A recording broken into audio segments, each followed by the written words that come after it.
کا جو ہمارا موضوع ہے وہ ہے کارڈز، بینک سے جاری ہونے والے مختلف کارڈ۔ اس موضوع کو ہم میں نے کل 5 حصوں میں تقسیم کیا ہے، صحیح۔ پہلا حصہ ہے تعارف و ضرورت، دوسری بات اقسام کہ بینک سے جاری ہونے والے مختلف کارڈز کی اقسام کتنی ہیں، نمبر 3 ان کارڈز اور اس کے استعمال کی فقہی تکییف اور فقہی حیثیت کیا ہے، یہ کس قسم کے عقد میں داخل ہے، نمبر 4 کارڈ ہولڈر اور تاجر سے فیس وصول کرنے کی شرعی حیثیت، کیونکہ جو ادارہ کارڈ جاری کرتا ہے وہ کارڈ ہولڈر سے بھی، حامل کارڈ سے، اور تاجر سے جو کارڈ قبول کرتا ہے اس سے بھی فیس وصول کرتا ہے، اس کی شرعی حیثیت کیا ہے، اور آخری بات کہ ان کارڈز کے استعمال کا شرعی حکم کیا ہے۔ ایسا ہمیں تو یہ ایک مختصر سا خاکہ ہے جو آج اس کے مختصر سے ہر ایک بات کو الگ الگ سے ذکر کریں گے۔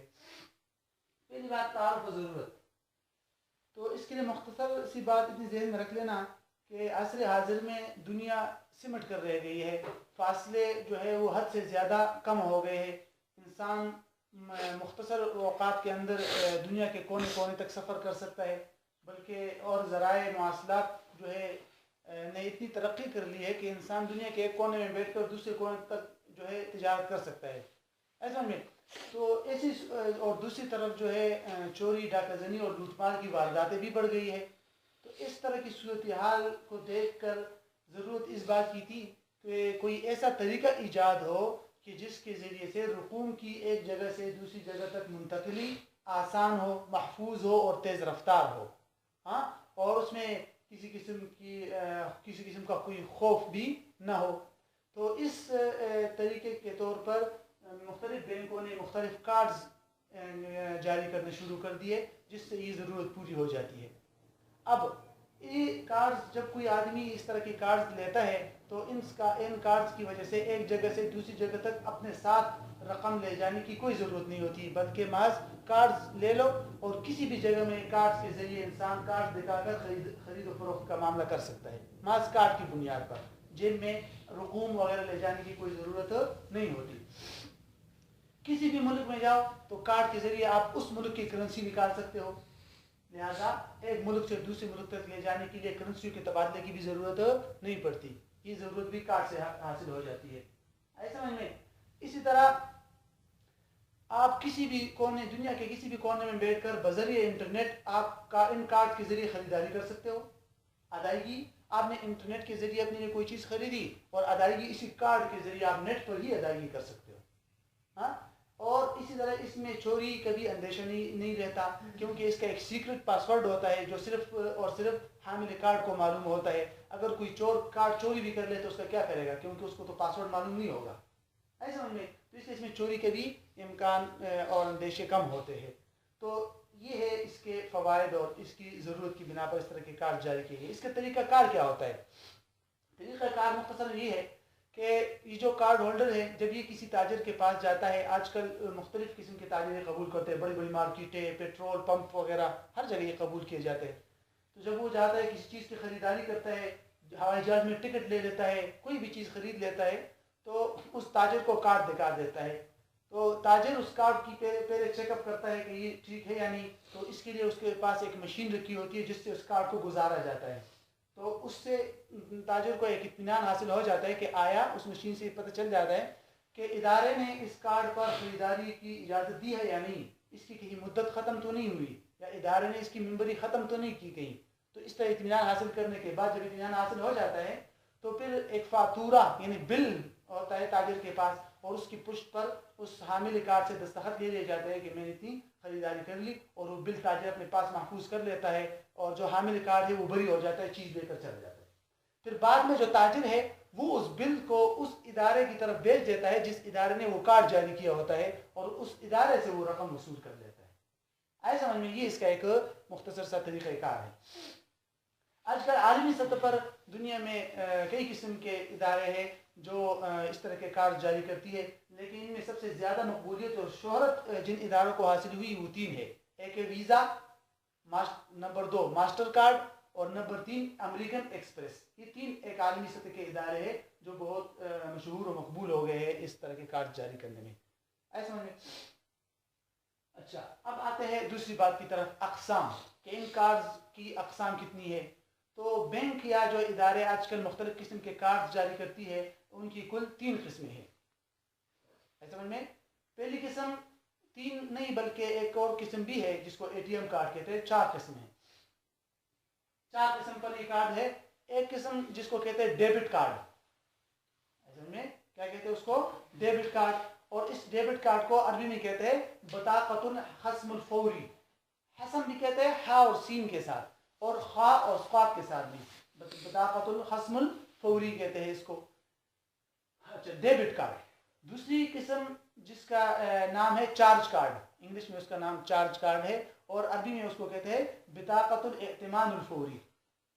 ہاں. اور اس طرح اس کا دوسرا نام یہ بھی ہے عربی میں اس کو بعض علماء یہ بھی کہتے ہیں کہ ایک تو بطاقۃ الائتمان الفوری اور بعض کہتے ہیں بطاقۃ الائتمان والحسم العاجل نام بھی دیتے ہیں. بہرحال آپ انگلش کے نام ذہن میں رکھ لیجئے گا. ایک debit card, number 2 charge card اور نمبر 3 کریڈٹ کارڈ جس کو عربی میں بطاقۃ الائتمان المتجدد کہتے ہیں. تو 3 قسم کے یہ مشہور کارڈ ہے. ڈیبٹ کارڈ, چارج کارڈ اور کریڈٹ کارڈ. اور ایک اور کارڈ بھی ہے جس کو اے ٹی ایم کارڈ کہتے ہیں. یہ تو اکثر لوگ جانتے ہیں. ڈیبٹ کارڈ کی خصوصیات کیا ہے اور اس سے ملنے والی سہولتیں کیا ہے؟ تو اس کی ایک مختصر سی وضاحت یہ ہے کہ ڈیبٹ کارڈ یہ صرف ایسے شخص کے لیے جاری کیا جاتا ہے کہ جس کا ادارے میں پہلے سے اکاؤنٹ موجود ہو اور اس اکاؤنٹ میں رقم بھی موجود ہو. حامل کارڈ کا پہلے سے اکاؤنٹ بھی موجود ہوتا ہے اور اس اکاؤنٹ میں رقم بھی موجود ہوتی ہے. تو ایسے شخص کے لیے یہ کارڈ جاری کیا جاتا ہے. اس میں ادھار کی سہولت نہیں ہوتی بلکہ جتنی رقم ہوتی ہے اکاؤنٹ میں اتنی اس حد تک ہی وہ حامل کارڈ خریداری کر سکتا ہے اور اس کارڈ کو استعمال کر سکتا ہے. اس سے زیادہ نہیں. بینک اس کو ادھار کی سہولت فراہم نہیں کرتا. آئے سمجھ میں؟ اور اس میں حامل کارڈ کو کسی قسم کی سود دینے کی بھی ضرورت نہیں پڑتی کیونکہ وہ ادھار ہی نہیں لیتا بینک سے. بلکہ جب بھی حامل کارڈ جو ہے کارڈ استعمال کر لیتا ہے کسی تاجر کے پاس تو وہ تاجر جب بل بھیج دیتا ہے اس ادارے کے پاس تو وہ ادارہ اس آدمی کے اکاؤنٹ سے فوراً وہ رقم ادا کر لیتا ہے. آئے سمجھ میں؟ یہ ہے اس کی ایک مختصر سی وضاحت. اس کارڈ کے ذریعے کارڈ کی سہولت تقریباً ایک جیسی ہوتی ہے. سب کی سہولیات یہ ہے کہ اس سے آپ جو ہے نقد رقم بھی نکال سکتے ہو. اس کے ذریعے آپ اشیاء کی خریداری بھی کر سکتے ہو. اس کے ذریعے آپ خدمات اور سروسز کی اجرتیں بھی ادا کر سکتے ہو. ایسا سمجھ میں؟ جیسے کہ ہوائی جہاز کی ٹکٹ کی قیمت وغیرہ. ٹھیک. یہ ہے مختصر سی وضاحت ڈیبٹ کارڈ کی. اس کے بعد دوسری قسم ہے چارج کارڈ. یہ کارڈ جو ہے ایسے شخص کے لیے جاری کیا جاتا ہے کہ جس کا پہلے سے اس ادارے میں اکاؤنٹ کا ہونا کوئی ضروری نہیں. ایسا سمجھ میں؟ اور اگر اکاؤنٹ ہو بھی تو اس میں رقم کا ہونا بھی ضروری نہیں ہوتا. ایسا سمجھ میں؟ اور اس کارڈ کی سہولیات بھی تقریباً وہی ہے جو ڈیبٹ کارڈ کی. اشیاء کی خریداری, خدمات وغیرہ کی اجرتیں وغیرہ اور نقد رقم کا حصول بھی اس کے ذریعے سے ہو سکتا ہے. اور اس میں ادھار کی سہولت بھی دے دی جاتی ہے کیونکہ حامل کارڈ کا کے اکاؤنٹ میں رقم کا ہونا تو ضروری نہیں ہے. اب اگر وہ کارڈ استعمال کر لے اور وہ تاجر بینک یا جس ادارے نے کارڈ جاری کیا ہے وہاں بل بھیج دے اور اس کے اکاؤنٹ میں رقم نہ ہو تو جو ادارہ ہے وہ اپنی طرف سے ادائیگی کر لیتا ہے اور وہ جو اپنی طرف سے ادائیگی کرتا ہے وہ حامل کارڈ کے ذمہ قرض ہو جاتا ہے. تو اس میں قرض کی سہولت ہوتی ہے. لیکن حامل کارڈ کے لیے ایک مدت متعین کر لی جاتی ہے. ادارہ مدت اس کو یہ کہہ دیتا ہے کہ آپ اس مدت کے اندر اپنے قرض کی ادائیگی کر دینا. اگر مدت کے اندر ادائیگی نہیں کی تو سود کے ساتھ ادائیگی کرنی پڑے گی. تو اس کے بعد سودی بینک کیا کرتے ہیں؟ سود وصول کرتے ہیں اس پر. آئے سمجھ میں؟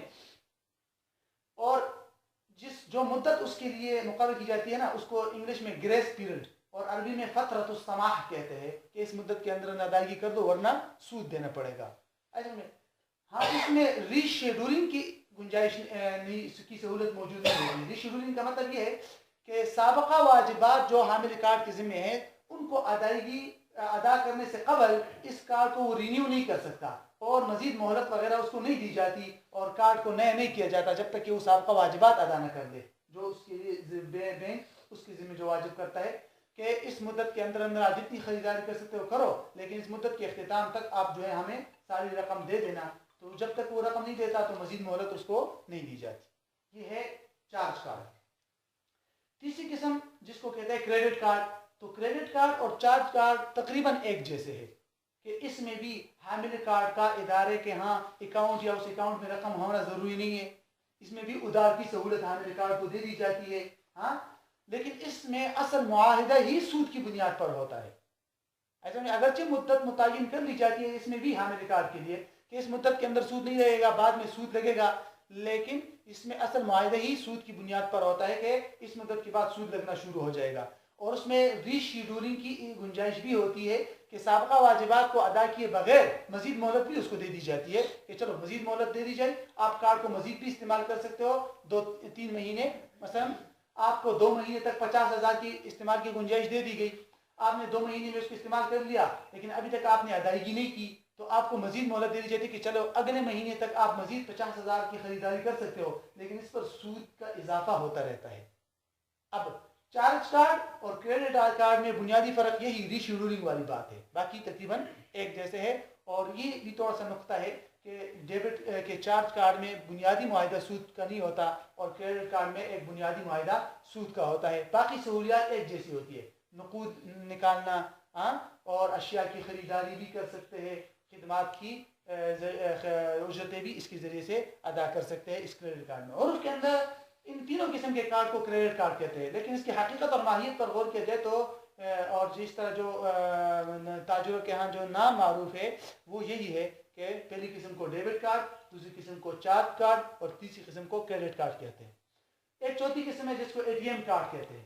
اے ٹی ایم یہ مخفف ہے آٹومیٹڈ ٹیلر مشین، ٹیلر مطلب ٹیل سے ہے بات کرنے والی، آٹومیٹڈ ٹیلر مشین اس سے ہے۔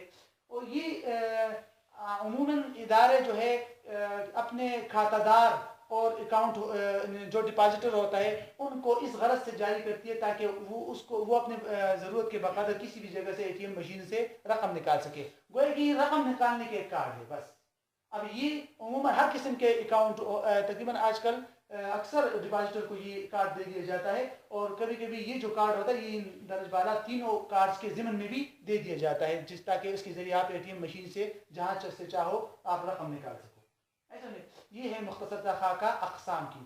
دوسری بات ختم ہو گئی۔ تیسری بات فقہی تکییف، کہ یہ جو کارڈز ہے اس میں کل 3 فریق ہے، آئے سمجھ میں، کہ ایک تو حامل کارڈ جاری کرنے والا ادارہ، اور نمبر 3 تاجر۔